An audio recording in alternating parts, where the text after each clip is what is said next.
Fantasy managers, hello and welcome to FPL Addicts Game Week 31 preview show for the Fantasy Premier League 21-22 season. Today's show is powered by Esports Live and sponsored by Bonus Bank.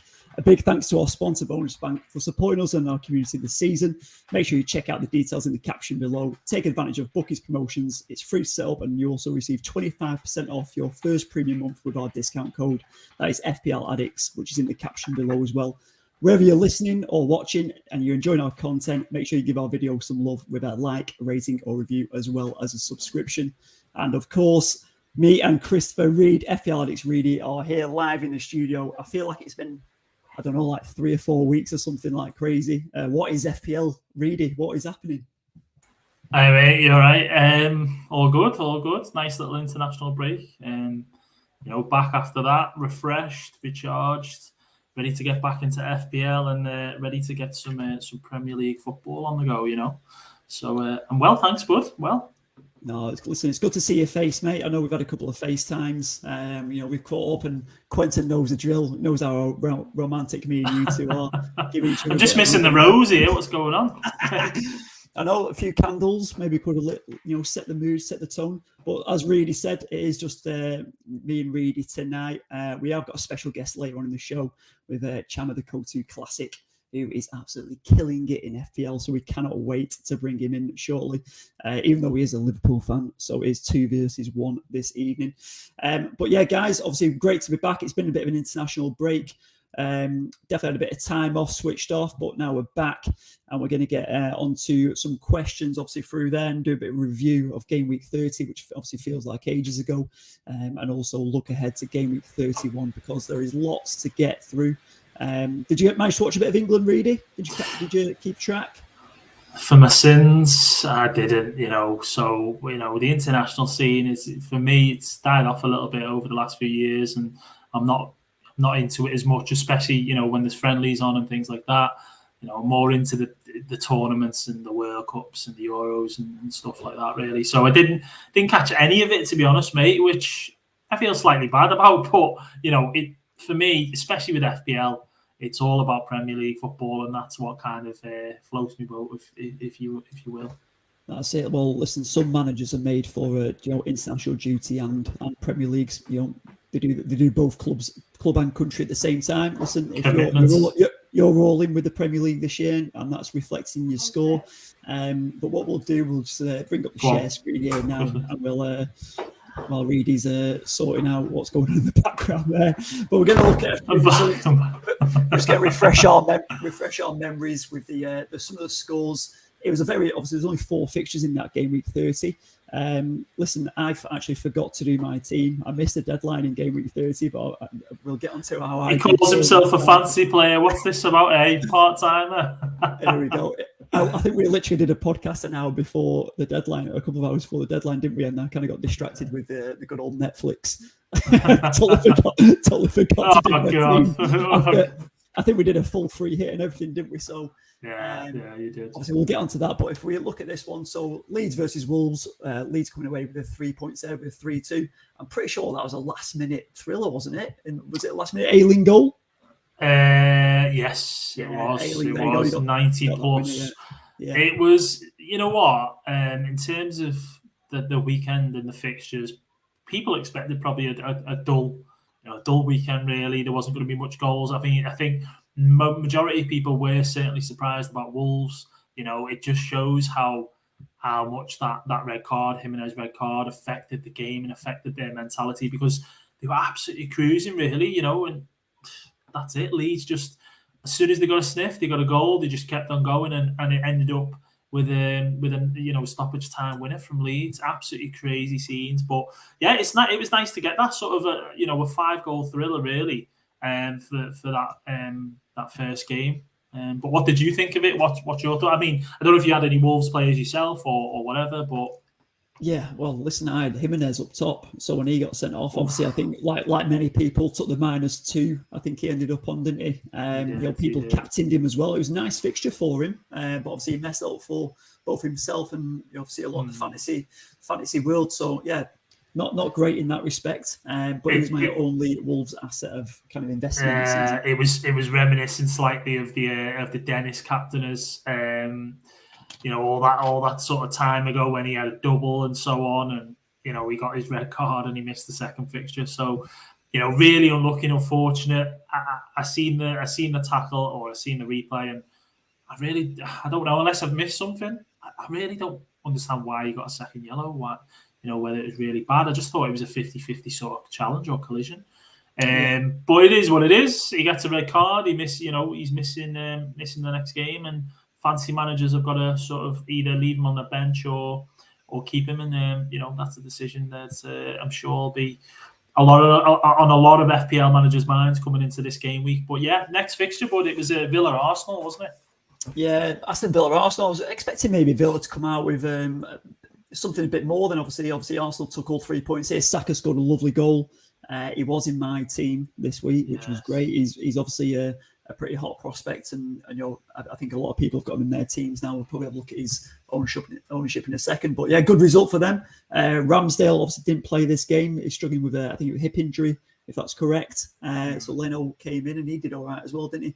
But Saka came away with a 3 bonus and the goal. And Aston Villa, couldn't really find. They did well. I thought they actually did well. I think it was the first half they played some good football. Well, the second half didn't happen for them. Did you catch much of it? Yeah. I didn't, but I certainly agree in a sense that it's been a bit of a strange one for Villa. They kind of had the manager bounce at the beginning when Gerrard came in. They hit the ground running. They were brilliant. They then had that double, which FPL managers brought in Coutinho, and he hauled for that and so on. Even against United, when they played your lot, and they kind of turned up. Coutinho sort of started then coming into the scene and showing what he's capable of. So Villa, some games you see him and they don't do what you expect. In other games they look unreal. You just don't know what you're going to get with them. But 1-0 for Arsenal. I'm sure they'll be happy with that. I mean, the way they celebrated at the end, they certainly look like that anyway. And Saka, as you pointed out there, he's been fantastic. And I think he'll only get better and better as seasons go on, I would think. Yeah, and talking about form, so Villa have lost the last 2 games of the last 5. Obviously had that manager bounce, as you mentioned, 1-3, lost the last 2, and Arsenal 4 wins in the last 5 games with 1 loss in there. But yeah, Arsenal kind of looking good and celebrating like as if they've won a title or something for the first time in 15, 16 years. It's been a while. But in fairness to them, I know they're celebrating and whatnot, but it just goes to show now that how important that top 4 is to teams who've dropped off, and the likes of Arsenal when Wenger's left, and United went to Alex Ferguson. Chelsea have had a change of managers and things like that, and even Spurs, looking now strong towards the end of the season, which we'll probably go on to in a second. It really shows kind of how much teams want that top four, and how competitive it's really kind of become outside of the top 2/3. Yeah, and I think that's going to play a big part in this final running now for the season. All these teams who are trying to get top 4, including United, trying to go for that 4th spot, they're going to be throwing everything at it because it matters so much. But if we go on to a team who've kind of faded away over the years since their Premier League win, but obviously done all right in pretty respectively, like Leicester City, 2-1 win against Brentford. Castagna, an FPL favourite of mine last season. He got back on the score sheet, and Maddison popping up with the goods. I think a lot of people were picking him. I think he was even the Guru's curveball captain during game week 30. So yeah, he got back on the score sheet as well and back in the team. Absolutely. And what an absolute rocket or banger, really, goal by Castagna. I don't know if you've seen that. That's the game that I did actually watch that game. I was kind of hoping Harvey Barnes would get a bit more involved, but he got the assist for Castagna. And yeah, what an absolute finish. Leicester were looking, fairly comfortable, I would say, against Brentford. But Brentford got that goal sort of towards the end of the game, which I wouldn't say they didn't deserve, because they weren't the worst sort of throughout the game and whatnot. But I would just say that the Maddison, was it free kick? It was. Just showed the quality that Leicester are capable of, of kind of turning up with, if you like. They have got that. Even when they've got a full strength team, they're more than capable of it. And it was a fantastic free kick by Maddison, as I say. 2-1 winners, they'll be happy enough with that, because Leicester, they haven't been great this season, as we know. So.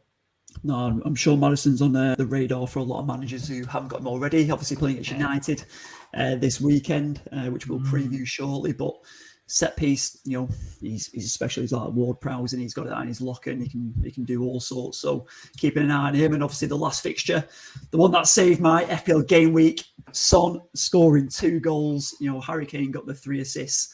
Ben Rama popping back up for West Ham. So yeah, pretty interesting there. But yeah, great work from Son, and the Guru's not here to chat about his Spurs team, but he'll be buzzing with this, London win. Yeah, he most certainly will, mate. And it's a big game. It's a big game. A London not derby as such, but it's got that down south, isn't it, mate? It's in London. They're in the vicinity. It's got that sort of competitiveness, to it whenever they play each other. And Ben Rama's been popping up in the scene lately. He got himself on the score sheet, but Son and Kane look like they're kind of. I said this a little while ago, that if they can get into any kind of form like they did last season, where they were hitting it off, providing for each other, scoring goals, and it looks like they're definitely doing that. Kane with 3 assists, Son with the 2 goals, as you said. And, it just goes to show that these 2 signings, really, Bentancur and Kulichowski, or Kulu, as some people say, yeah, exactly, that's how you pronounce it. But it's going to be so important for them, because those guys have been great. So, 3-1 win for Spurs. They'll be happy with that. In terms of top 4, it keeps them in that mix, as we've said. And that's pretty much that for those 4 games, mate. Yeah, no, and that's a quick brief and a bit of a dive into that one. But like you said, you mentioned like Son and Kane, so important to it's running now, plus those extra signings who have been performing.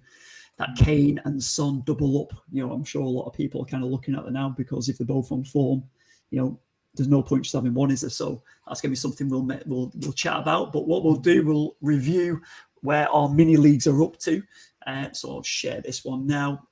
In our free mini, so we've got nearly 1,000 players in this competition now.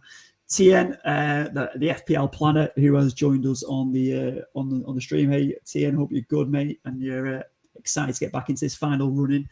Is sitting in first place still in our. I know he's been a bit up and down with our guest just recently, but he has gone a couple of points clear in there. So first place in Tien, the FPL planner. In second, our guest today, Chama, sitting in second, and we'll get back onto him shortly.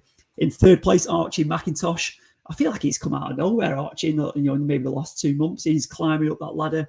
He hit 51 points during game week 30 on 2,118 points. And bear in mind, our first and second place fantasy managers in there in the top 1K.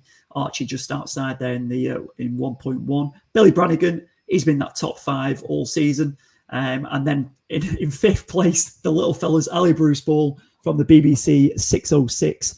Me and the Guru were on that show a couple of weeks ago. We got in there, we had a good time, and Ali Bruce Ball has entered the competition in fifth place. And I'm quite surprised how well he's doing in there, because I think he does try and you don't rate him, is what you're saying? You don't think he's a good man? Listen, listen, he's a good guy, Ali, but I think the team, the panel they've got on their podcast, it's up for debate about this corruption that they get into, and they're all helping each other and all that. So you think he's sort of above his head at the moment? You think he's sort of you're going to come back down to earth in these next few games? Listen, he's only 5'5", is Ali, so I think he can't get too far above his head. You can't say that. Come on. I think we can, and he'll hope he's listening and he'll get around it. But he's starting sixth place. He's dropped off a fair bit. He got a strong score in game week 30. Donald, 2,103 points with sitting in sixth place. But yeah, boys are doing good in there. Obviously, the they're going to be getting into this final running now. It's going to be really exciting. It's going to be an exciting running there. Now, just look into the paid mini now as well. Donald, he is top of that one. He is still dominating. He's the best of the lot in our paid mini.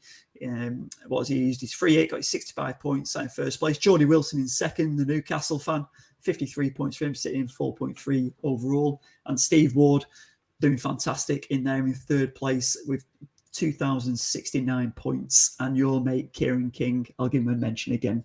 I'm sure he does like a mention from you, mate. Is he still hanging on in fourth place there? He's doing well. He's doing all right. I think he's got a couple of chips left as well. Donald doesn't look like he's budging. He's another one. Just FYI or JSYK, whichever you want to put it. He has got a lot of his chips left. Although we looked in the free league, there was a few people above him there, I noticed. But Donald, he's still got a free hit. He's still got a wild card. He's still got his bench boost. So I'm sure he's just, he's going to have a strong end to the season, no doubt about that. But I'm still trying to catch Kieran. He's managing to keep me at bay at the moment. But we'll see what we've got in store for these next few game weeks. Hopefully. Yeah, fair enough, mate. Yeah, that's it. And you've got to keep the pressure on, mate. But in other news, manager of the week this week was our very own Elliot Craig. He played his free hit. He got 77 points. Absolutely smashed it in there. Well played, El. And they picked up his second Manager of the Week award of the season. He had Son as his vice, Saka in the team there, but he had Harry Kane as his captain. 26 points. He set himself up very nicely with that free hit, and he's kind of climbed back up the ladder slightly there, and he's gone past me actually, which is quite annoying. But so Elliot got his $20 Aussie dollars cash prize. But in the big news, it was the Manager of the Month time, and it was our Mrs. Guru herself, Renee. She got 71 points with the free hit, but she did take out the ladder in terms of she got 298 points for the month, which meant she claimed the $200 cash prize. Mm-hmm. So she's got her assistant manager being the Guru plus her knowledge as well, and she's absolutely smashed it in there for the month, as well as picking up the Manager of the Week in game week 28. So $220 she's got herself in cash this month. Reedy, what do you think of that, mate? It's very well done to Renee well. slash Guru. We know he probably likes a little bit of a bit of a hand in her team and whatnot. But listen, it's we give all the credit to Renee. At the end of the day, she's entered in there, and without her doing that, she wouldn't have been in for the chance to win it. So. Happy days, made up. She's won it. Hopefully, she'll treat the Guru to something nice. And what else can we say? It just goes to show that no matter what level you're at, FPL manager, you always got a chance in these paid leagues, and month to month, whether you play chips, whether you just pick the right players, differentials, you've got that chance to win that cash prize. So that's fantastic, mate. I'm happy about that. Story key to that, mate. You've got to be in it to win it, haven't you? And over to the with our first female representative winning that Manager of the Month with Renee, we go over to the women's mini league. So we've got I think we've got around 50 girls in this competition. Yeah, 50 on the nose there. So and top of that ladder and top of the league. I keep calling it a ladder, mate, because in Australia they call it ladders. It's absolutely driving me mad. I keep saying that, so excuse me for anyone obviously in the UK, but obviously I'm in Australia, so ladder it is today. Karen Spence, first place, 1,976 points. She's in the top 80k. She's been top of that league majority of the season, up and down. Madger in second has been over a couple of times up and down there, but them girls are still smashing it, and they're absolutely killing me anyway. So well done, ladies, in the women's league, and keep doing well in there. Keep that up. And I will just mention in our bonus bank. Let's have a look at that bonus bank mini in our last mini league. If you are in this. I think we took 30 of the first registrations in the paid mini. They got free entry into our bonus bank mini competition. It's a head-to-head league, bit different. And I'm 15th in there. Where are you, Reedy? You are 11th.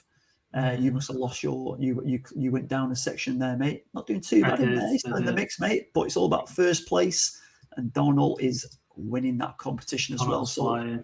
Yeah. Tom Stone's in second, and Mark Sargent in third. So well done, fellas. You're still in that mix. It's not an easy competition because of the head-to-head stuff, but yeah, cracking. I mean, that's not too bad at all. But let's get into the important stuff, the mini podcast.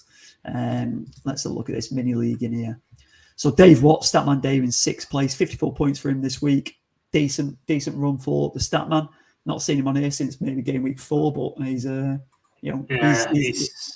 he goes missing a little bit, doesn't he, the Statman? But we know it's for a good reason, and he's he's focused on delivering great events for other people, especially in Australia. Maybe I'm sure, sort of giving him a bit too much credit there. But listen, he's a nice guy.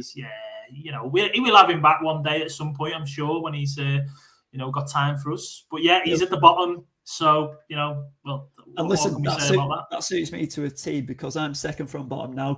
Elliot had a class week in that 77. I had 48, which I actually wasn't, I was pretty pleased with considering I had, what did I have? I had 4 players, I think, play. I had Ramsdale, Ben White. Is this my last week one? This isn't my last week one, is it? No, sorry. This is 18 points, this, mate. Here we go. So I had Doherty, 2 points. Ben White, 7. Obviously, Ramsdale didn't play because of that injury. Saka getting the goal under the score sheet got me 11 points. And luckily, I put Son as my vice captain from the previous week. So he took the captain's armband. Lucky boy. Lucky boy. But Jimenez getting that red card. Obviously, it was first game of the weekend, wasn't it? And I was like, oh no. I mean, I'm in the mud big time. I was on a stag do weekend, so it was a tough one. A tough one to navigate, but I saw that one. I was like, "Oh dear!" But yeah, I got away with that one, didn't I? With Son, Sonny getting me those 2 goals. Yeah, definitely. Bonus. Luckily, there's not really many others that you would have vice captain. So you probably wouldn't have vice captain the likes of Jota, maybe Saka. You could have put it on that, but it was on the right man for you, fortunately, mate. And you still got a chance to kind of creep up the table. Maybe, as you say, Elliot got a big score. But mate, there's always time. There's still time. You've got chips left as well, so you're keeping going with that score, mate. I think that's on another note. I think it's another one why you want to spread that risk with the captain, the vice captain, because in that scenario that covered my ass, didn't it? Oh, 100 million %. You've some would say you got lucky. You would say it was probably a genius move. Experienced manager, second year in FPL, experience, mate. You can't teach it, can you? More experience on Netflix by the sounds of things. You're not wrong, mate. So let's get on to Elliot Craig. We did mention before, manager of the week, second one of the season, 77 points in game week 30.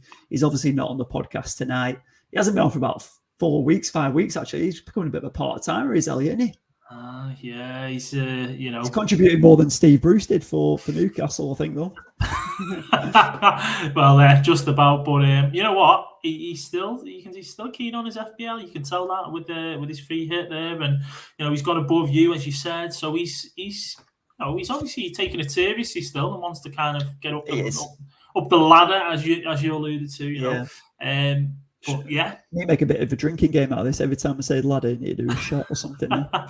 Yeah, well, imagine, Jesus, we'll end up absolutely smashed. Get the tequila out. Yeah, I don't know how that'd go, but those 4 all over again.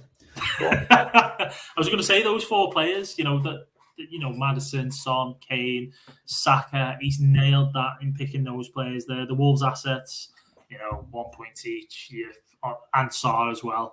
On another week, that game could have went smoothly. Jimenez don't get sent off, and he gets 6 points from each and potentially some bonus. But Tierney, another one for him. Yeah, he's done great, hasn't he, mate? He's done great. But as I say, with those 4 main picks, is the one. Yeah, and it's definitely one of the better free hit. I don't think I've seen many stronger free hits than that for game week 30. So we had some lovely picks. The free hit that we built in game week 30 on the podcast, Maddison was obviously in there. Son was in there. I think Saka was in there. Kane was in there. I think you were a big fan of Lacazette, I think, for that previous game week for putting him in.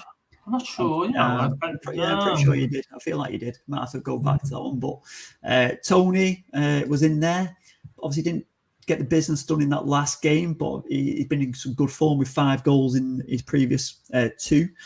hat-trick against Norwich and 2 against Burnley. Is he like where is he at next? He's at Chelsea away, West Ham. I mean, I know this is a free hit team, but would you have him in long term, Ivan Toney? I mean, there's a couple of greens in there, quite a few good home games. Probably not. I think, it's very much a case of he got those 2 double-digit scores, and he did get penalties and stuff. And you look at the opponents he was kind of playing, you'd almost expect him to be involved somehow. But if you look at Brentford's kind of fixtures moving forward, I'd say with the games that are coming up, especially teams having doubles, you're probably not going to want him.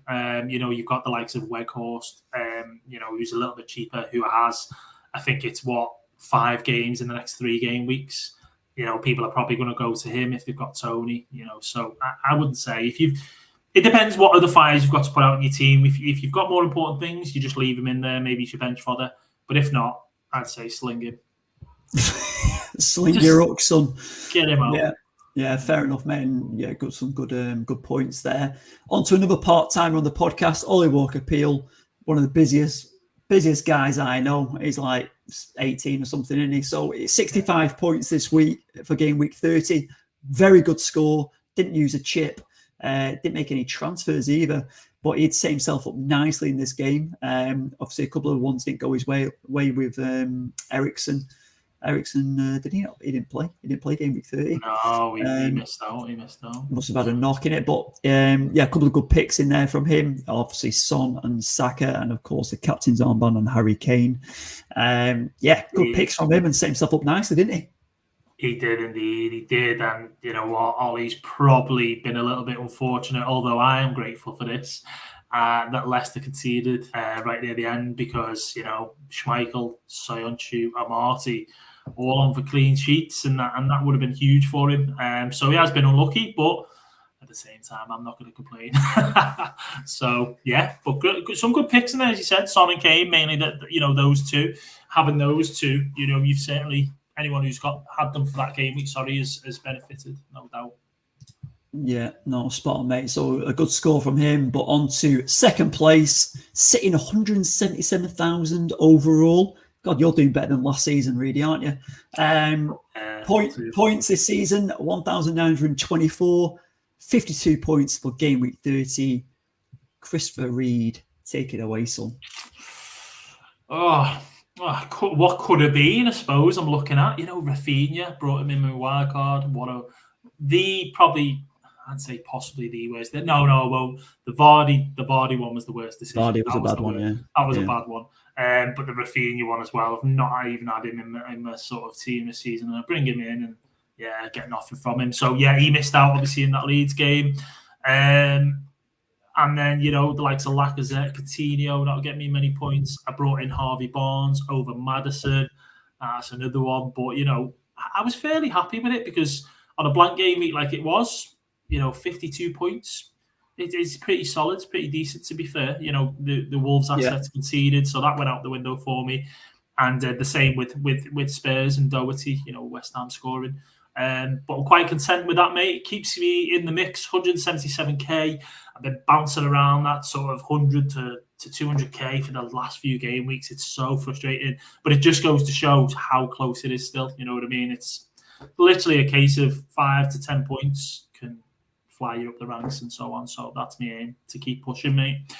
Yeah, and no doubt you'll keep trying to get them right picks. But you would have had 10 players out, obviously, albeit the Rafinha one. I mean, 10 players on the pitch would have been good from obviously decisions, over the strategy over the last couple of weeks. So listen, you were probably unfortunate with that, and that could have crept you a bit higher. But you did take a -4, so 48 for that week. You're on par with me there, mate.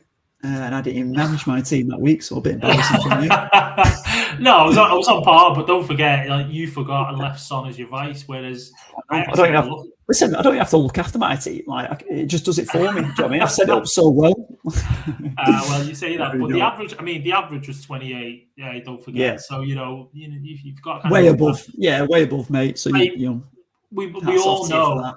Yeah, thank you. I mean, at the end of the day, though, listen, I'm not going to take too much credit because we all kind of know how difficult in that game week it was to get a green arrow. It was really, really difficult because, there wasn't really much happening in terms of everyone's going to have the same players or similar players, and if you're picking, say you're on a free hit, you're picking attacking players from one team and the defenses on the other team. It's like it's so difficult. You just had to, if you were playing a free hit or you were making your transfers, they had to be the right ones and get a bit lucky. But yeah, you're right, mate. You did leave your team and you managed to get the same as me. So well done to you, bud. But the proof is in the pudding there. I'm 177k, and I don't know what you are. Are you still talking?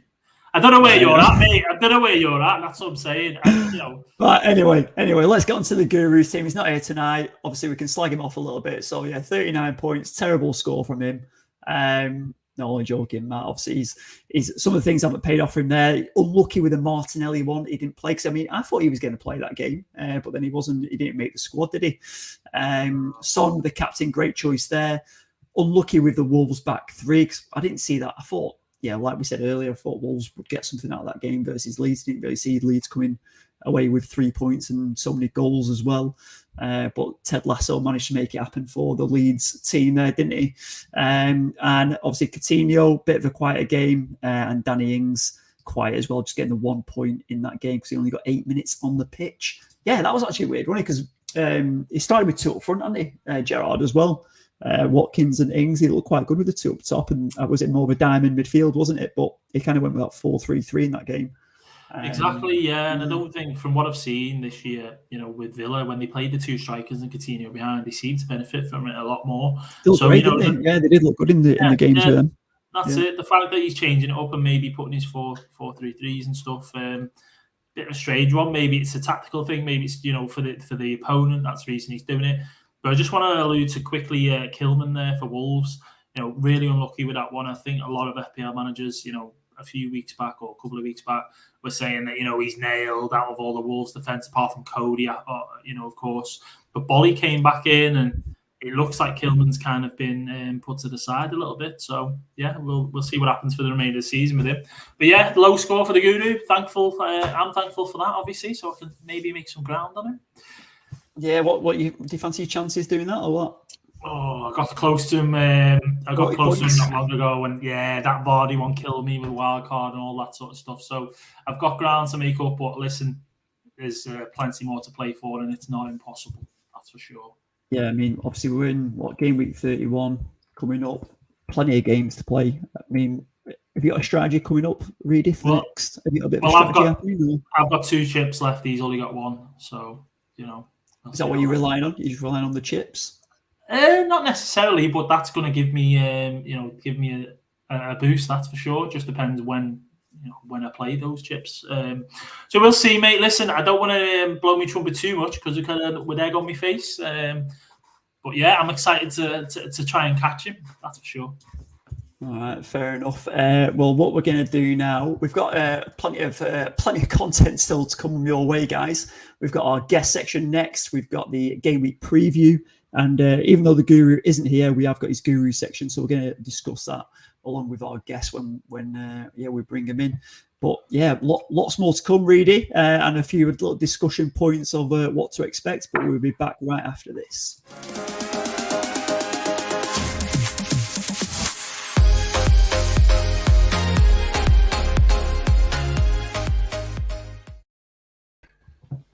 Here we go. So we are here now with our special guest.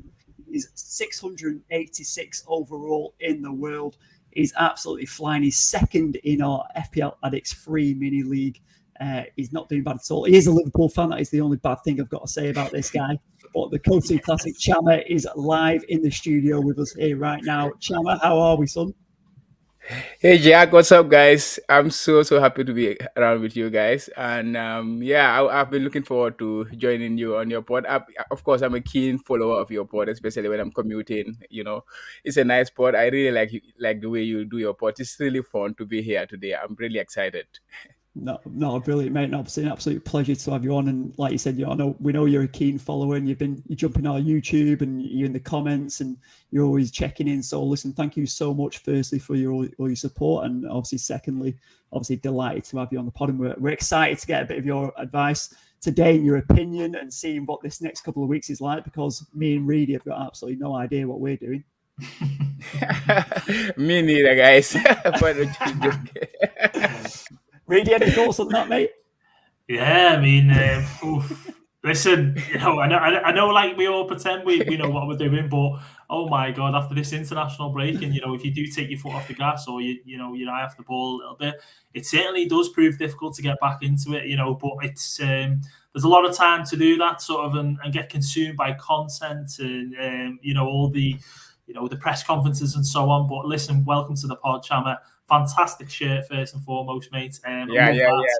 Love that. Oh, yeah, the proper red, the proper the proper ones, red team in the Premier League. That's the one, isn't it, Give it a rest. Give it a rest, yeah, lads. yeah. But welcome to the pod, mate. It's great to have you on. I've heard you in Twitter Spaces. I know you've been in a few of those speaking and so on, and I know they've been so popular in the FPL community. So it's great to have you on here, mate. Welcome. Oh, thanks, perfect. man. Thanks for having me. No, pleasure again, mate. And obviously, we've got one of your biggest rivals watching as well, the FPL Planner, who is first in our free mini. And Chammer, have you got any words for the Planner? Are you coming after him? Well, I am looking over my head under him because he's a top manager. If you see him, the way he manages his team, the way he plans his team, he's really a top manager. I'm always keen on seeing what he is doing and what next move he's making, what he's saying on Twitter too. It's also helpful to follow him. He's such a great planner. I really like the way he plays. But yeah, I'm just following. Let's see where it goes. Oh man, we can't. It's going to be an unbelievable end to the season between you two. We're very excited. But listen, we're gonna get into it a little bit. Obviously, we want to find out a bit more about you. We want to get into how your FPL style. But you've been playing for 8 years in FPL. I was having a look for your game week history earlier. You've had some nice finishes, mate. You've definitely, obviously, done well better than me. But congratulations, 8 years in. That nearly makes you a veteran, of course. But how would you describe your FPL managerial style? What kind of manager are you? Well, I have changed over the years, I would say. Because of course, if you start, you have to start somewhere. Like thinking like FPL is like watching football, like normal football or playing actual football. So you have to start in that mindset. But over the years, I have changed to come to the point where I only think about FPL as points game. It's about the points. It's not about who scored the goals. It's not about where you get the points. It's all about how many points you have. So yeah, I'm a planner, like the FPL planner himself. So I do a lot of planning. I don't necessarily always follow the plans I set for myself, but there is always a plan that I set because the things, Nice. the game changes over every other game week. The games changes. Like one player can get injured and everything can change, or a new fixture can come in and a lot of things can change. So it depends on how I'm going, but the plan is always there for me. But I don't necessarily always use the plan. And about hits, I do take a lot of hits sometimes if I do mistakes. Like I use them when I make mistakes, or if I see an opportunity to take in the game, then I do use the hits, or I use my chips or something like that. But the hits, I don't necessarily say I am a maverick hit taker or I am not a maverick hit. It depends on the season, how many mistakes I do, or things like that. Yeah. Yeah, nice. So not like the hitman Christopher Reed, who's he's taking some big hits week in, week out. Do you know what? My approach has changed slightly. I think that is you change week to week apparently now, don't you? I change all the time, mate. This is how diverse FPL is. You know what I mean? Like it's great as Cham said there. It's it's a case of you've got to have a plan. Everyone's got to have some form of plan. Otherwise we'd all just go on YouTube and we'd all, content creators, we could all just follow their team and have the same team as them, like a template team or whatever, exactly. And we'd finish in the same place. You play your own game and you take your own risks and all the rest of it, or you try and plan as well as you kind of can. I was taking hits at one point, and I think then what kind of changes is overall rank. And, certainly being in a lot of sort of Twitter spaces and the FPL community has made me think that way on overall rank. And that, certainly from a mini league perspective, whether you're in free mini leagues, paid mini leagues, or whatever it might be, if you focus on your overall rank, then really you should be kind of top of those, or, there or thereabouts. So, it's interesting though, different managers, different people have different approaches. And I don't think, there's the argument, isn't it, on the stats guys v the eye test guys and stuff like that. And, there is a bit of a difference in the eye test there. Sorry, the stats guys certainly think that they have the upper hand. but it's just all about enjoying the game and having fun at the end of the day. And I think that's what it's about. Yeah, definitely. Yeah, absolutely. So, Chama, it sounds like you're quite reactive in a way. Even though you have got a plan, you will do quite the reactive kind of ones. Is that from something you just developed yourself, or is that something that you've looked at other people's styles and thought, you looked at reading, gone, hey, this guy likes hits, it's a bit more fun, or you're a bit more reactive? I'll do it within. I'll look at my team about 5 minutes before I'm going. Yeah, I like him. So you're a bit of a mix in between, or yeah. Yeah, I'm kind of in between. I'm like, again, he talk about stats, or you talk about reactive or proactive. I'm both. Sometimes I'm very conservative manager. It, like, if you look at my team for the last 7 or 8 game weeks, I think I took only 1 hit during that period. Normally, I will take a lot of hits. So it depends on how my team is looking. So it's all about, if I'm comfortable with the team I have, then I don't need to act that much. But if there is an opportunity that I see, I'm very opportunistic when it comes to FPL. So if there's an opportunity and I see it, I always want to go for that opportunity. But I have to justify the opportunity by myself, not just from other people, but by myself. Justify that this is a good opportunity to take, and then I will take it. So again, when it comes to the stats and when it comes to the eye test, I'm neither there, neither here. So I think both of them are very, very important. So if you can watch as many games as possible, you watch them. If you can look at the numbers, there are some stats I like to look at, like in particular, for example, expected points. Like I say, I don't look at FPL as goals or assists anymore. I look at it as points. So I want to look at the players, the assets that will give you the more expected points, because I think it is proven that to predict future points or something like that, or future performances, the best matrices at this point in time is the expected numbers. And in FPL, we are talking about the points. So I would rather look at the expected points of a player rather than look at the expected goals and things like that. Yeah, nice. Awesome. That's good insight. What do you use? Do you use a different tool, or like a certain website, or do you use the fantasy website to look at your expected points sort of stuff? Yeah, I use the fantasy websites. I use Fantasy Football Hub website. They have a very good model. I understand how they calculated their expected FPL points, so it's easy for me to just extract those numbers from them, and then I do my own analysis based on what I want to see, and then from there I will make my own decisions.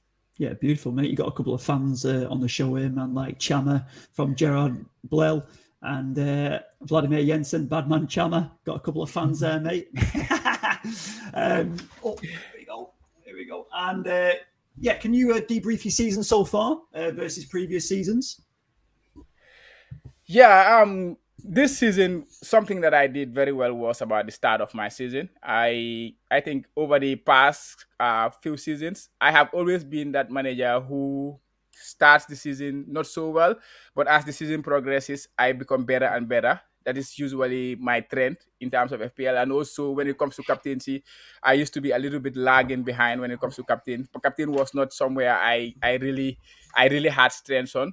But when it comes to managing my overall team, it was always there for me to manage my FPL team. So then I realized this, I think a couple of seasons ago, that really my captaincy was very, very bad. And then I decided to work on my captaincy to improve that aspect of my game by playing it simple, because I was complicating things over the past few seasons. Then I decided, okay, you just need to simplify the captaincy, and then the other aspect of your game, you can do what you have been doing. So, and in terms of improving my start this season, over the past few seasons, I was always those managers who will say, okay, I want to use my wild card maybe in this particular game week. So you are planning for that set of game weeks. Then that game week comes, you want a wild card, maybe you don't even use the wild card at that point. So this season I decided, you know what, I'm not even going to think about what is going to happen. So I'm only going to think about the immediate, which was the first 3 game weeks, something like that, and then focus on those 3 game weeks. How do I maximize the points I get on these 3 game weeks? If the wild cards become necessary after those 3 game weeks, I use the wild card. If it is not, then I go on with my wild card, keep it in my pocket. So that is the kind of thing I changed this season, by trying to have a very strong start and then build on that. Yeah, beautiful, mate. And you've since game week 1, you hit 26k in game week 1, and you haven't even been below that. You've just gone from strength to strength. I think about halfway through the season, you kind of went back to the 20k on game week 17, and then since then, you've not looked back, have you? Yeah, I have not really. It has been There luck has played a major part, like they always say. FPL is all about luck. You have to put yourself in a position to get lucky, and I think that is what I did this season, and it has been working for me. I've been really lucky, to be honest. Yeah, we all need a bit of luck in there, mate. I know Reedy gets a fair bit of luck, don't you, mate? Oh, listen, we love a bit of luck every now and then. When it doesn't go our way and we don't get lucky, we absolutely despise it and hate it, But yeah, I think just before we move on to anything else, Chama, as you say about the captain picks, something I struggled with last season and I tried to maybe get better at this season. The Salah captain or the Salah perma captain, I think definitely made people's minds easier and something to forget about, if you like. It was like, right, I've not got to chop and change my captain. It's on Salah and that's it. I leave it. So that, I think this season has played a key part in things and maybe people getting, higher ranks or whatever.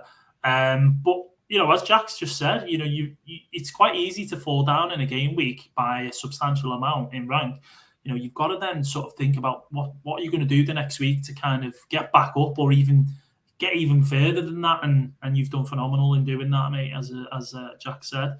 But yeah, just wanted to say in regards to game week 31, transfers, captains and things like that, just to discuss on that. Have you got any thoughts so far? Have you delved that far into it? We're on Friday now. We've got press conferences. The game week is back tomorrow. Just talk to me, mate. What's your sort of thoughts on it? Yeah, game week 31, I think, is a very, very tricky game week to come because of the international break, of course.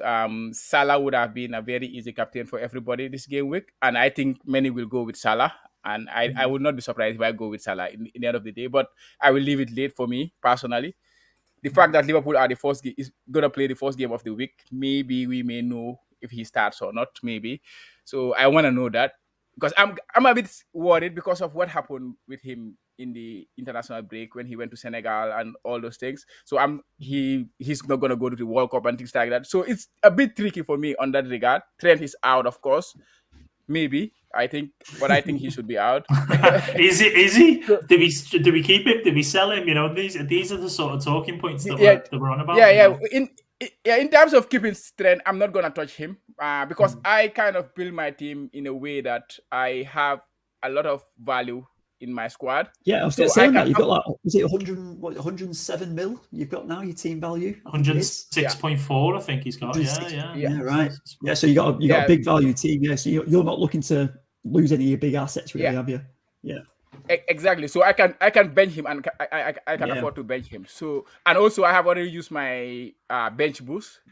One of the reasons I used it was because I wanted to attack the final 8 game weeks with just the 11 players, like the perfect 11 players to go with for the final stretch. Also, the big teams are going to have a doubles here and there. Man City, Liverpool, Chelsea, they are all going to have good fixtures over the run. So you can focus on these main assets. So, but when it comes to the captain, to be honest, I don't know what I'm going to do. It can be Salah.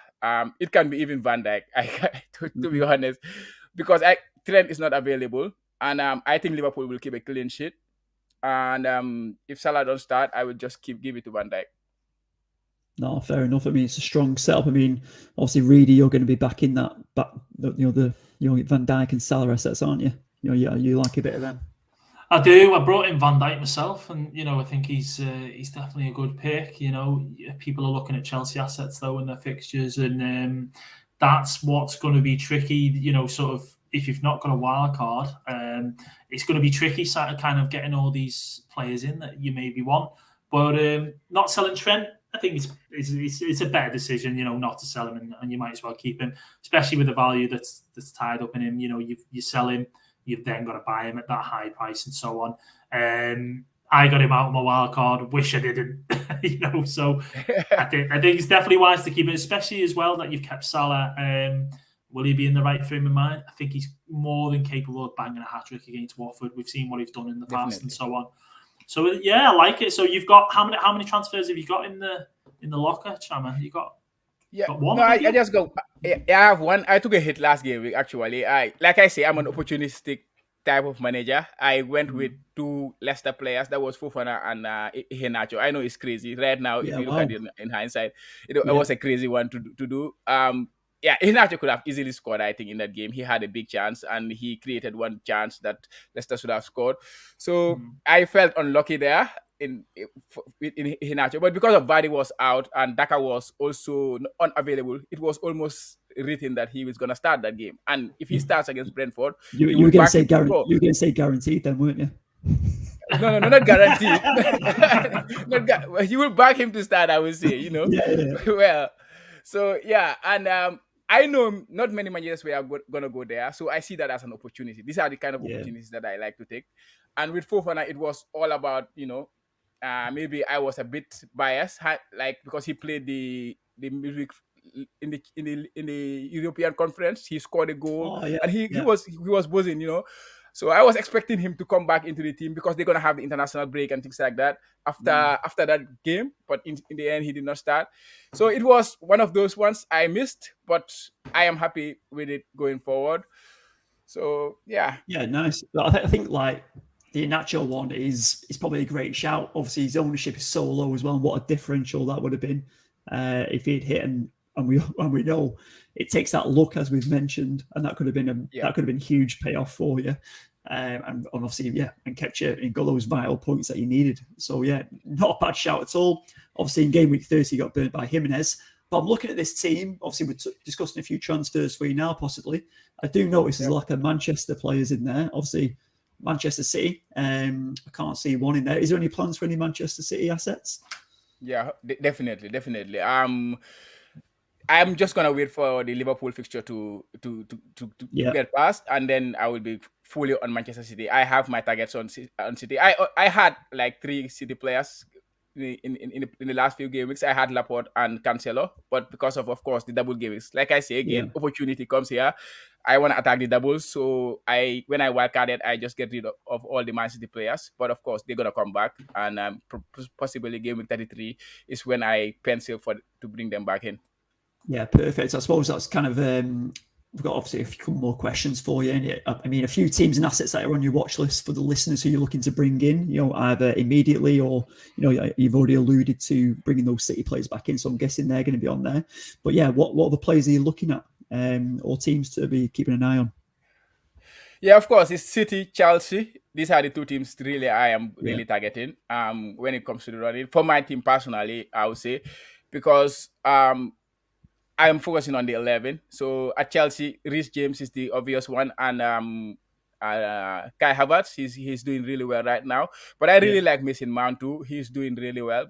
But City, I think, is the team that we should be really targeting, and especially after the Liverpool fixture. They have a good fixture in this game with Burnley, but I think after the Liverpool fixture could be a very good time to go full-fledged on City. And the players I target, of course, is the defense. Cancelo, their defensive numbers are insane this season. They are averaging less than 1 XG per game in terms of XGC per game. So they are almost guaranteed to keep a clean sheet in every other game. So their defense is really good. And Laporte, 5.9 million now or 5.8 million. I think he's a very good pick. But because we always want to go with the sexy pick, that is Cancelo. Cancelo is very good, but I think he's very close. Laporte is very close to him when it comes to FPL. When Laporte starts, he's always having most of their chances. Currently, I think of all the defenders in the league, he has the most number of shots inside the box. Cancelo takes a lot of shots. He has the most shots in the league in terms of defenders, but most of his shots are coming from outside the box. Of course, he can score here and there. He has 1 goal so far this season, and actual assists, he has 5 actual assists, and then I think he has some extra FPL assists, which is not enough when you consider how we portray Cancelo to be. He should be getting much more than that. Of course, his performance, he's underperforming in a way, so he could be getting more. But Laporte, I think, is really somebody we should be targeting. And in midfield, you have Mahrez and Foden. I think those are the 2 players I target. KDB is a very good pick. But this season, he's more about goals than assists. And KDB, we know him more about assists. So I don't know where his assist has gone this season.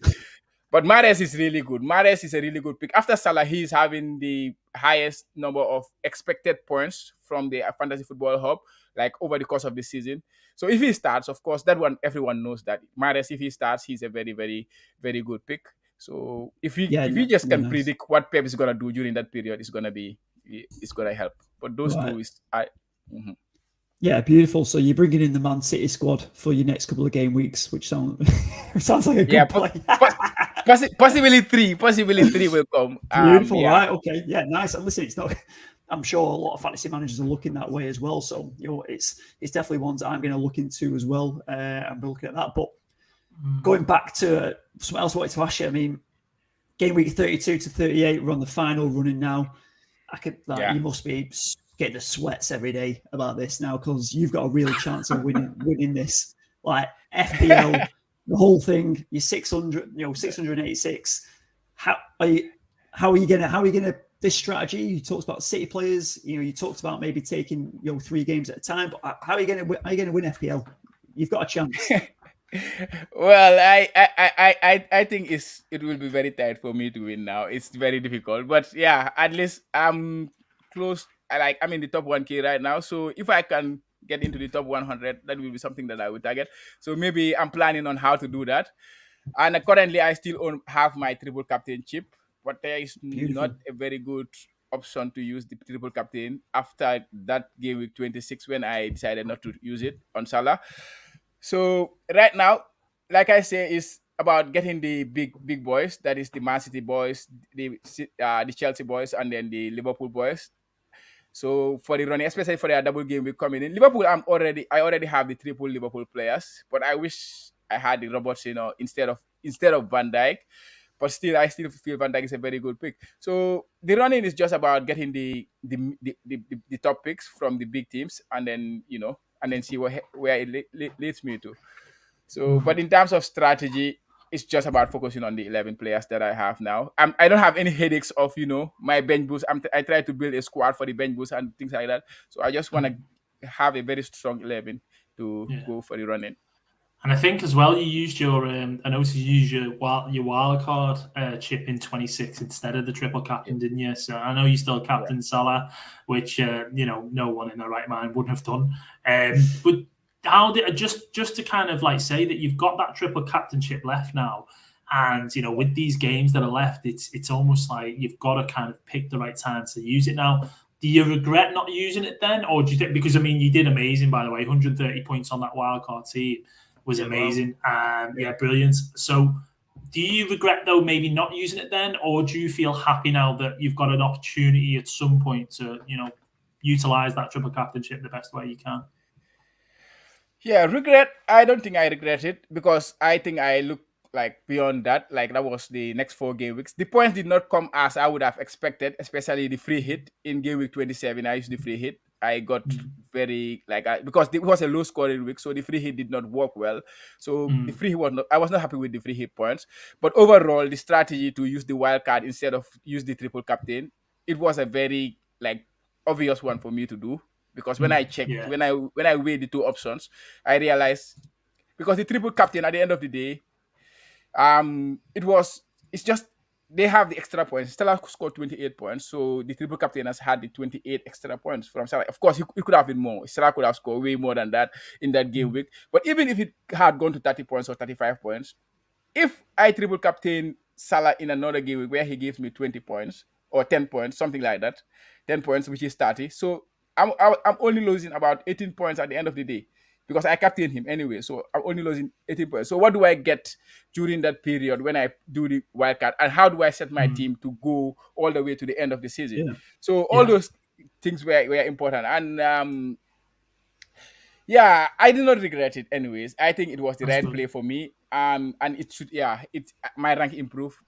It's just about weighing that up, isn't it? And I think, as you say, when you compare it, you look at people who wildcarded in 26 instead of, sort of triple captain in Salah, and it worked out really well for people just like yourself. So, it's interesting to know that, whether from your point of view, where you ranked so high, would other people have regretted it? Because maybe their wildcard didn't go as well, or their free hit, or whatever it might have been.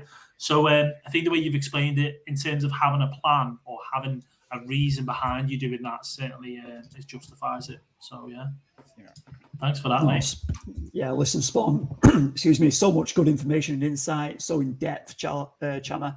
Obviously, that shows in what your position is in the league at the moment, mate. But got a couple more things. You're going to join us for the rest of the podcast, which I hope is okay for your timings. Yeah, we've got a few more things to get into, but before we move on, obviously you've got your own podcast as well, and you're very active on Twitter.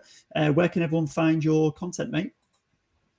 Yeah, go to Classic at the on Twitter, of course, and any Apple Pod is go to Classic. But on YouTube we are on Jollof Football Banter because it's a podcast channel where we do, it's a YouTube channel where we do a lot of stuff, not just fantasy football. We do stuff on football, about Gambian football, because of course I'm a Gambian. I didn't say that, but I'm from the Gambia.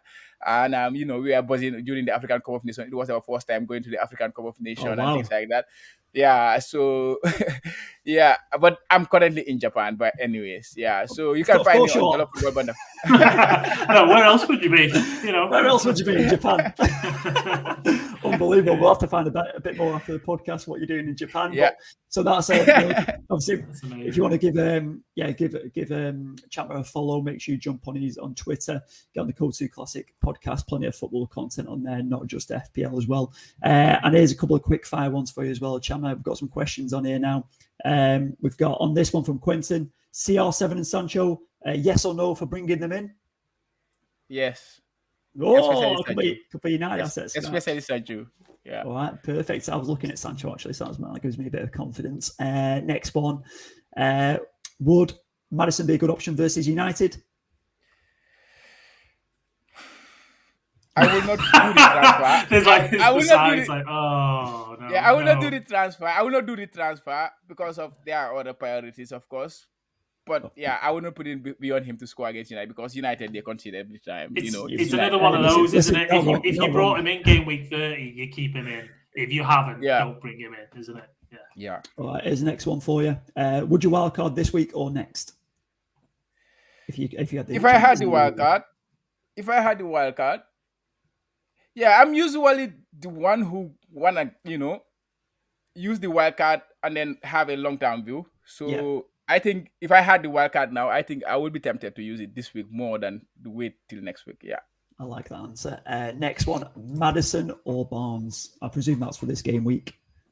Yeah, I prefer Maddison. I am on the Maddison. I never really fancy. I never had him in FPL, to be honest. Barnes, I have Maddison many times, and he has done great things for me. Even this season, when he had that good run, he was in my team. So yeah, I will go Maddison. All right, perfect, mate. Well, listen, it's been an absolute pleasure to get to know a bit more about you, Chatmer, and obviously so much good insight. And I'm sure there's going to be a few more people following your journey now as we get this last run in. But listen, sit tight. We're going to be back straight after this, and you're going to help us navigate some of our transfers and maybe get a bit of advice as well.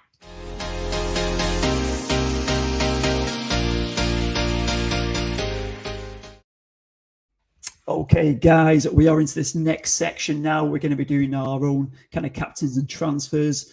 Christopher Reed, you're going to kick us off, mate. What are your plans for this game week? Oh, my plans for this game week? Well, they're amazing. I'm going to take a, -20 point hit. Bring in all my favourite players. Everyone we've just discussed, City players. No, of course I'm not because, it's all about rank now, I suppose. But I've made my move already. And I made this early, which is always risky, isn't it? Making your moves very early. Risky. So very risky. You know what? Press conferences haven't come. Well, that's it, isn't it? Sometimes you're going to risk it. As long as it's not soggy, we're all right. But yeah, so basically, I've gone for Nick Pope in goal. So Nick Pope over Saar. I took Saar out. He's more expensive than the Bravka. He's got the double. I know one is City. And I know that people are sort of, Weghorst is on my mind or has been on my mind, whether to bring him in for a hit. But I'm kind of thinking, well, I've got Lacazette there. Arsenal have been pretty good. And they've got Palace, should be a decent fixture for them.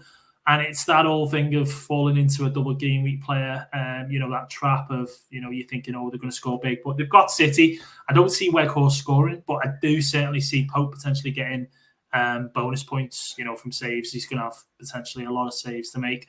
So the Pope one made sense for me. They've got five games in the next 3 game weeks as well. Yeah. So that was a move that I wanted to kind of make. My team at the moment, there's not really many other moves at this moment to make. I'm going to keep Coutinho, keep Rafinha, for now, unfortunately. But they are players that I am going to take out in the next couple of games because I think Villa and Leeds blank in 33, if I'm not mistaken. Yep. So that's me for this week. Nick Pope. Hopefully, he can bring me a double-digit haul. I'm hoping. Yeah, listen. What do you think, boys? Is it boring? Yeah. Is it a boring pick or? Is it from me, I think like the Burnley ones are interesting to look at, but they haven't been great, have they? And Pope's not been getting many save points either. No, I think the last maybe 3 games he hasn't really claimed too much, has he? He's not up there in terms of obviously in terms of keepers. I think he's about 9th or something in terms of highest scoring keepers. So yeah, absolutely. But you look at Ramsdale's injured. You go for your Alissons, your Edisons. The Liverpool and City, if not more City, are going to keep a lot of clean sheets. But it's a lot to invest in a goalkeeper, really. 6 odd million. And I think the majority of the time, Alisson and Edison, because they do nothing because the defenses are so good in front, they don't pick up a lot of bonus points most of the time. So for me, it was Pope. He was the standout one. And, a big factor in that is the fixtures as well. I do expect them over these next 5 games that they've got in the 3 game weeks. They're playing Everton, haven't been great. And then after that, they've got the likes of, West Ham, I want to say. So Norwich away, West Ham away, Southampton at home, Wolves at home. So you're thinking long term to the end of the season for him? Is that your investment? I would think so. I'd be quite happy. It's like a set and forget for me. Be quite happy leaving him in for the rest of the season. I know Burnley's they're fighting for survival and so on, or they could potentially end up doing that towards the end of the season. So I think he's going to be someone he's nailed his first choice. I've got him in. I've not got to worry about him. It's another position on the pitch. I've not got to kind of think about moving forward in the next few game weeks. So that's how I'm kind of looking at it. And I think it then allows me to focus on other parts of my team that maybe need improving, the likes of Coutinho, Rafinha, and Lacazette in the next couple of game weeks. So yeah, there's a plan. There's a plan, Chama. I've got a plan. Yeah. What do you think? There's a plan for sure. Yeah, I like Pope. I've toyed with him to get him in, and for me, it was gonna be for a hit. That's why I'm kind of reluctant a little bit. But I really like the Pope pick. It's an opportunity. Like I say, I'm an opportunist. So there's an opportunity of 5 games to come, and you will expect him to start all games. That is 10 points already. If he gives you the appearance points, so then you're just gonna hope that he keeps 1 or 2 clean sheets there, and then it could be a lot of points for you already. So yeah, I think Pope is a very nice pick. Yeah, he's in my consideration, and yeah. Do you think I'm missing a hit, boys? Do you think it needs a hit this week? Do I need a -4 maybe for someone, or is there any? All right, let's put it. Listen, let's put it like this. If you were to pick one player in that team that you'd want out, that you'd take out, who would it be? There we go. That's a better way to put it. Who would it be? One player. But we've got to think of a replacement, though, have we? Well. No. If you want, I suppose, yeah. Go on. Who would it be? Yeah, it would be Coutinho. Even though I love him so much, as an ex-Liverpool player, I think he would be the one to. But yeah, Do you think I'm taking a huge risk not bringing Salah in, though? Do you think I'm taking a massive risk not having Salah? Because I've got 7.1 million in the bank. So 7.1 mil. I take out Coutinho, I bring in Salah. Boom, done. 14.6 I've got there, so it more than covers Salah. So do you think for me on that one, 100% yes. Getting back in. Yeah, but you can wait on that one until as late as possible, because maybe Liverpool play the first game. Maybe you could get the news that he starts or not, and then if he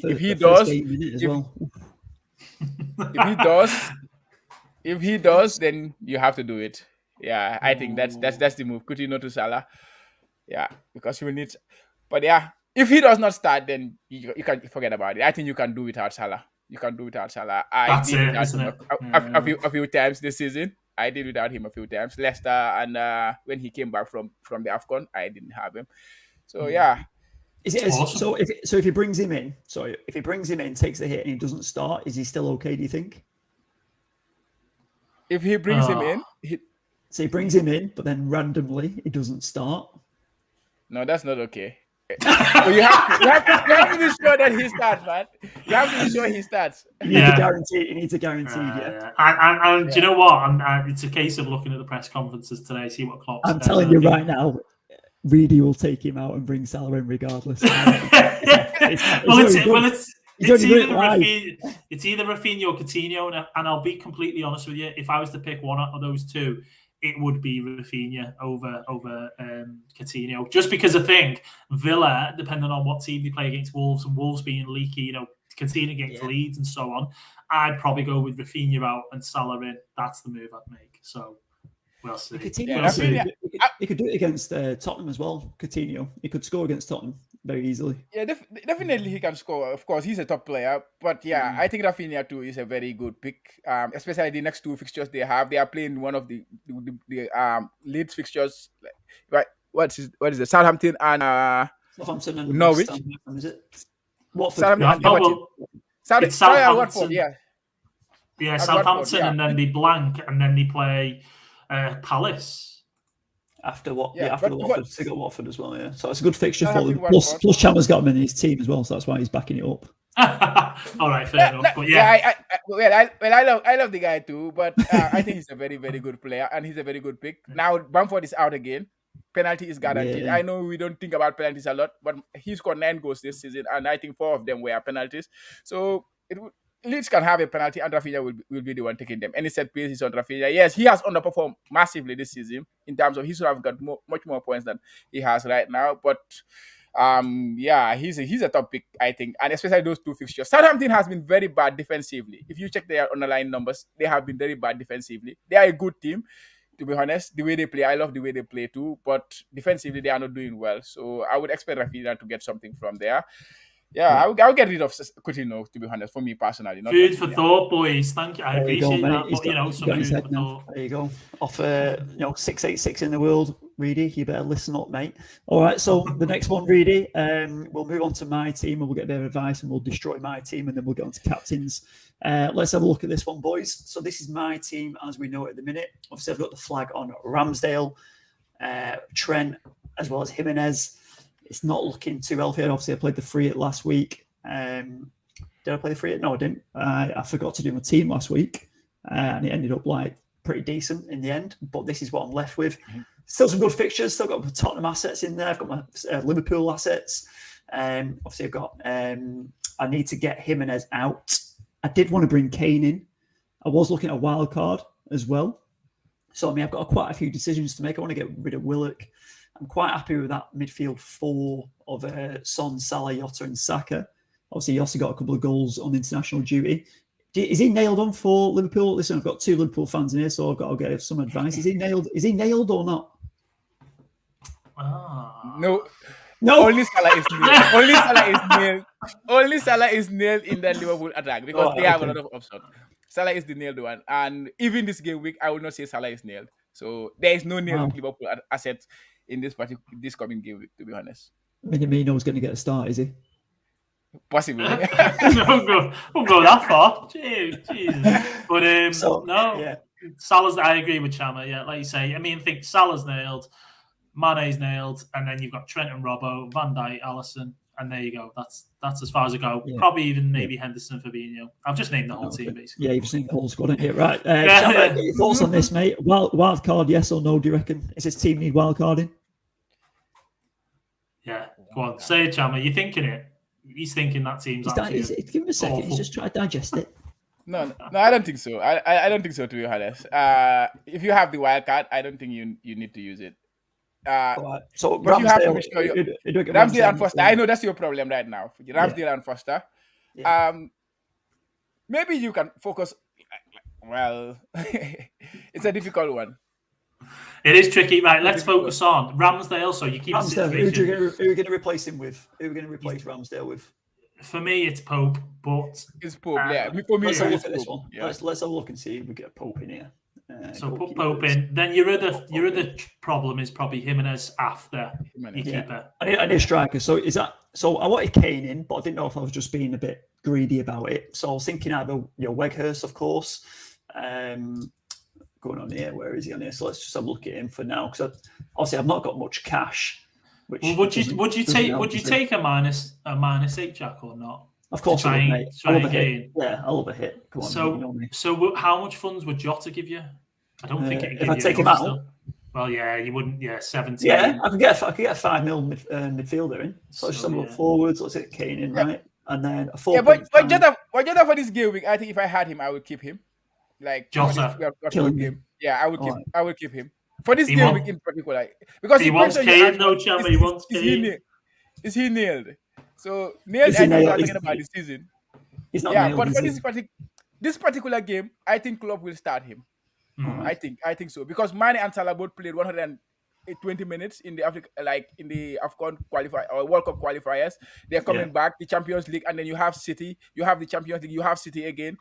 So they have to have some rest at some point, and there is no better game to give one of them a rest in this particular game against Watford. So I would expect one of Salah or Mane to miss out on the starting lineup. I think the fact you've got Son does make up for that sort of not having Kane there, because you look at what Son did in that. Well, that's it. It's that cover one in it. I'm just being a bit greedy wanting Kane as well, but so I've put Weghorst in there instead of Jimenez, just for obviously just because of the number of games. The other one was maybe.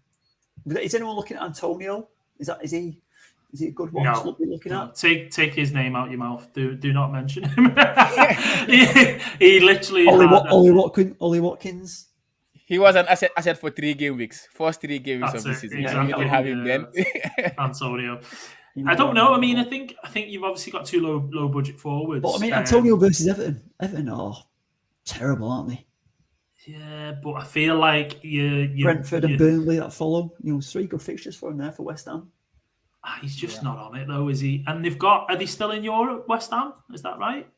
Yeah, they are still in Europe. He's just not. He just doesn't seem to be on it. And for what you're going to pay for him, how much is he? 7.5. Yeah, I think to be honest, in your position, you've got nothing to lose by going for Weghorst. In my position, I've got nothing happening there. No, you've got nothing to lose. But how about Jay Rodriguez? I know he's not been mentioned. Jay Rodriguez. Yeah, I was looking at the numbers. We're playing Cup. Is it Cup this week? No, he's starting recently. He's starting a lot recently with Weghorst. Okay. Yeah. So like currently I'm looking at their last 6 game weeks. He's at the top when it comes to the expected points. He had 5.8 expected points, and Weghorst has he had 3.8 during that period. Weghorst, I think he haven't had any big chance over the course of the season. Most of his chances are coming from inside, like just small chances or things like that. So he is not having chances and he is not scoring goals. Of course, I want to have him too. I might go there.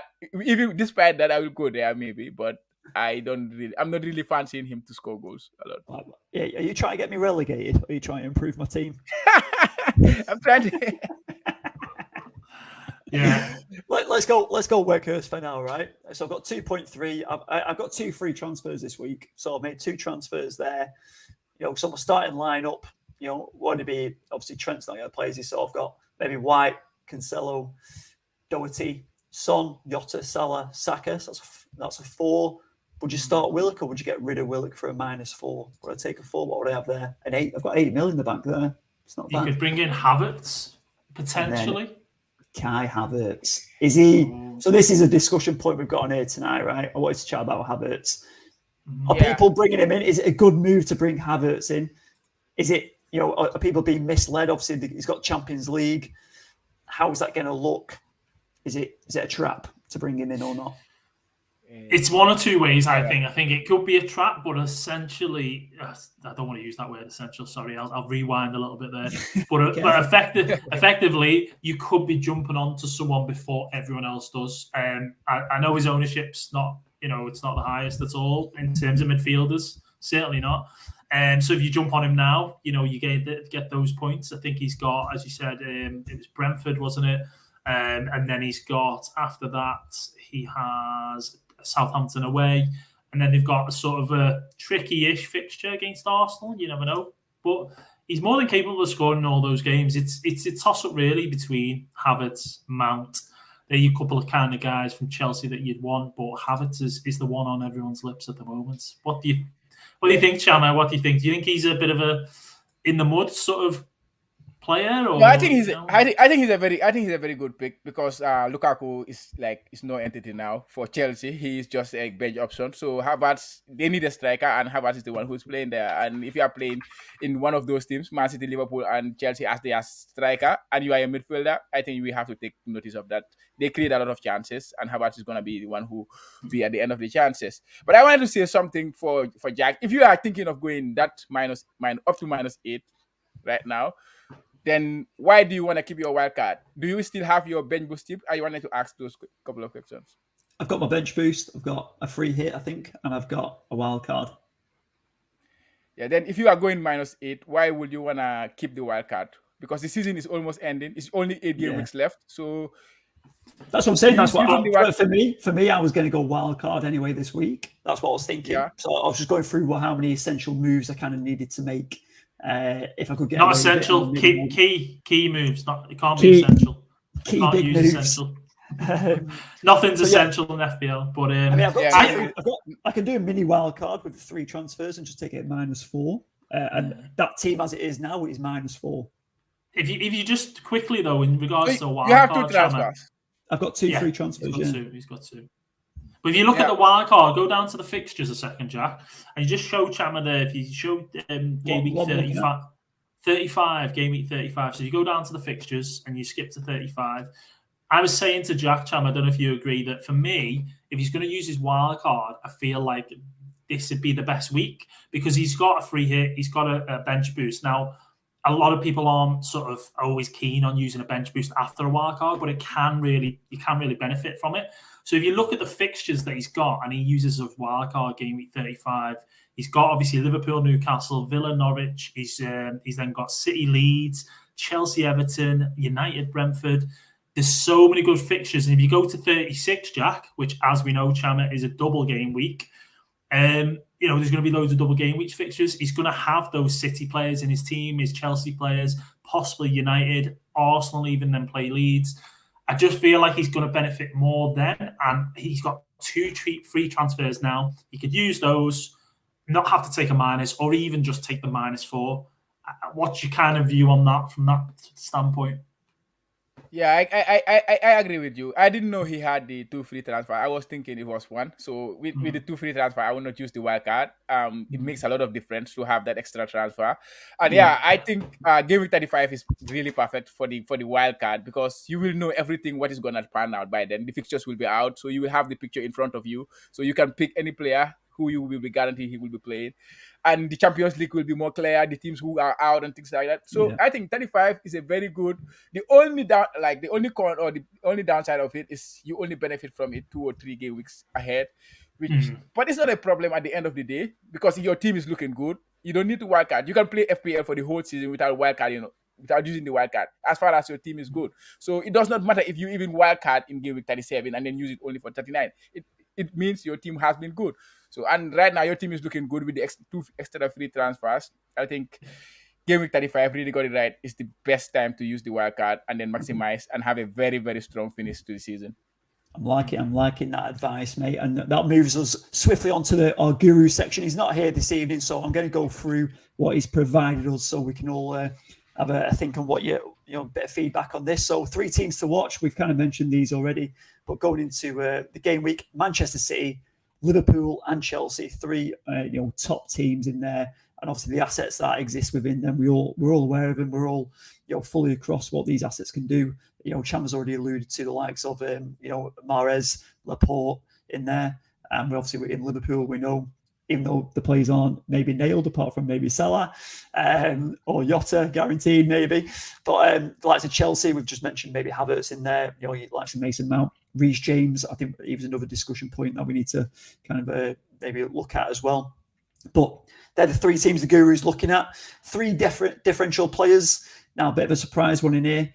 Demarai Gray is back in with a shout, apparently, for the Guru. 5.2% ownership for Everton. They've got that double game week. Demarai Gray is liking the look of. Big Phil Foden is on there as well. 5.6% ownership. I can't believe how low his ownership still is. Obviously, we know what he's capable of. What a baller. And the third pick is Kai Havertz, 7.1% ownership, 7.9 mil. I'm looking at him. I think a lot of FPL, he might be highly transferred in there this week. Onto captains, we need to pick ours as well, but the guru has gone with Mo Salah, obviously. What a fixture it is for him if he's going to play that full game. He might grab a hat-trick in that first half against Watford. I'm liking this one. Robertson, obviously Liverpool fullback, one of the best overlappers in the world. Hate to say that, but he is. What a player. With Trent, probably 0% chance of playing out. I think he's going to get that rest, isn't he? So Robertson on there, he's going to take the reins. He could be the man for the game week. And then his favourite player, Harry Kane, the number 9 for Spurs. He's down as a captain pick there. I don't think you can go wrong with any of them. And get ready for this. The curveball captain of the week is my favourite part of the guru section. The Brazilian Richarlison for Everton. Oh, God. Oh, no. The guru it was knows all going so well, Chama, and then he's going so well. Oh, God. I mean, he grabbed 2 goals. Scored a couple of goals from Brazil. Scored a couple of goals from 2 Brazil goals for Brazil. Break. Everton double game week. Is this his time? What do you think of that curveball, Chala? Yeah, I think Everton, if they are going to stay in the league, I think they really need Richarlison. And so, coming back with his form from Brazil, 2 goals in the international break. Yeah, I like that one. If I had him, I would not captain him, but I would be happy to have him in my team this particular game week. Yeah, it's a good pick, to be honest. Yeah, listen, and it's down as a curveball. It's one that, if you want to take that big risk, also this might be the week for him. He's not delivered too much this season, and he's a very frustrating player. But obviously, we know what he's capable of, and Brazil have seen that. They've gone to number 1 world ranking in the world now, overall in the FIFA rankings. And that's, Richarlison has done his fair bit and his fair share for Brazil, just not for Everton. Yeah, definitely. Yeah, it's a brave pick, definitely. I mean, they've got 2 games, haven't they? Double game week fixture. He's gone for Richarlison over the likes of Weghorst and whatnot. It could happen. You never know. After 2 goals for Brazil. Just a quick update on the Trent fitness, boys. I know you'll be wanting to hear this one. As the postman, give you the update, has he? Not the postman this time, but he trained yesterday in part of the session. He'll train again today. So this is, from Klopp himself. Then we will see what to do. It'll be tight for tomorrow. So I do think there's a good chance he'll miss that game. He won't sort of either be on the bench or not with what's to kind of come moving forward. And also another one for you, boys. You'll like this one. So Jurgen Klopp, I think, has been asked the question about fantasy football or FPL, and he said, "What is fantasy football? What is that?" so he, the man doesn't even sort of have any idea what FPL or fantasy football is at all. He just does his job as manager of Liverpool Football Club. You think he's got a team himself? I reckon he's got a team. Possibly. Yeah. But, great guru sort of picks. Yeah, and what do you think of the Damari Gray shout? He's gone Everton, hasn't he? Quite a bit in this one. He likes it. What do you think, Chama? Damari Gray? Yeah, no. I had him and he bited me very badly, Gray. Mm-hmm. So I don't like it too much. I see Iwobi. He's getting a lot of starts recently too. Mm-hmm. I am looking at their numbers over the course of the season. Iwobi is at the top when it comes to expected points, 5.1. Gordon second, 4.6. So I like Gordon more because I think he will start. Lampard likes him. And if you look at the over the last 6 game weeks, Gordon at top, 4.3 expected points. Iwobi second, 4.2 expected points. Iwobi scored that last minute winner against who did they win against? Newcastle. Against Newcastle, yeah. Iwobi scored the last minute winner and he was good in that game. So I would rather go Iwobi than Gray now. I think Iwobi is ahead at this moment in time. Wow. On Lampard books. Money well spent on Iwobi by Everton. Just a quick one. Read it. Are you still in the FPL Addicts Free Mini Cup? Oh, God. Oh, am I? Chama, you must be. Let's have a look. Chama's got to be in there, surely. FPL Addicts Free Mini. I lost. No, I'm out. I'm out. Game week 29. I went out. That's game week 29. Yeah, I couldn't remember if you were still in the cup or not. Oh, wait there. What's this? Oh no! Am I Wait a out? minute. Wait a minute. I'm on your team here, Jack. I'm on the wrong team. You lost, didn't you? Yeah, I lost. Hey, why are you on mine? Stalking my team. And Chandler, you are out as well. You went out last week. I won. Yeah. I won. I'm still in it. I'm still going. Chandler, second in the league, is out of the cup, and Christopher Reed is still in the FPL Addicts free mini cup. It's the only cup I'm in. It's all the only. I've lost all the other ones, and I've still got, I think, possibly a few others to come. But I'm still in the free one. This is the FA Cup of the competition, mate. So this is one that we want to know about. I was up against a free hitter, so yeah, I would take that. Fair enough. Wow. If you look at this, boys, was it 48-11? So I entered in game week 29. I wasn't aware of this. It was 91-91 with my opponent. Yeah, it went to a tie break, and Reedy's Renegades progressed on most goals scored. And then in game week 30, I won 48 points to 11. Okay, Sean Green from university. It's a greenie, yeah. George Violante. Well, not is that his name? Yeah, George Violante. I've got next. So wow. Well, listen, that is a big game, mate, and the cup run continues for you, mate. That's like a conference team going all the way for you, isn't it? Keep going. Cheers, Jabba. Thanks, mate. Well, listen, guys, that is all we've got time for today. We have got through a lot of content. I think this is our longest pod we've done all season. There was so much insight from, obviously, our special guest day. Chama, absolutely fantastic to have you on. Thanks so much for your time. Have you enjoyed yourself? Yeah, definitely. I really had fun with you guys. It was fun. It was really good having a chat about FPL with you guys. I hope my man Matt was around, because I really wanted to meet him. But yeah, hopefully we can have another opportunity to meet in another time. Yeah, thanks for having me, guys. It was really an honor to be here. No, fantastic, mate. And it was very special to have you on as well, mate. And I'm sure the Guru will come on and get you on. We'll get you on another time, mate, when the Guru's on. He's feeling better.